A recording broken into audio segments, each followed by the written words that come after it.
இது வந்து பார்த்திங்கன்னா போட்டு டிடபிள்யூஎஸ். இந்த கஸ்டமர் கம்ப்ளைண்ட் என்னென்னா சார்ஜ் ஏறுது ஆனால் பேக்கப் வந்து ரொம்ப கம்மியாக நிற்கிதுன்னு சொன்னாங்க. அப்போது இது வந்து பேட்ரி தான் ப்ராப்ளம் தான் இருக்குது. வாங்க பேட்ரி எப்படி மாற்றுறதுன்னு பார்க்கலாம்.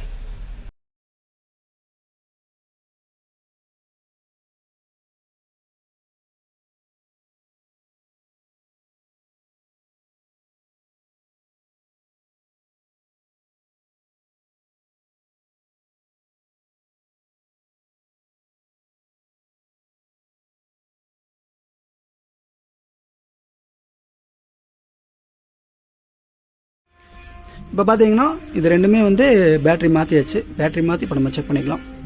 சார்ஜ் ஆகுது, டிடபிள்யூஎஸில் சார்ஜ் அதுவும் ஆகுது. ஓகே, ஃபுல்லாக சார்ஜ் போட்டுட்டு நம்ம செக் பண்ணி பார்க்கலாங்க.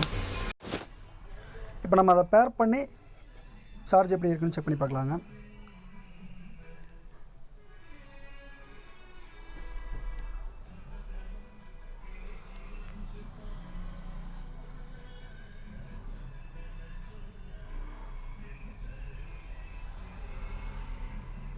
சார்ஜ் வந்து பார்த்திங்கன்னா இப்போ பேட்டரி 90% இருக்குது.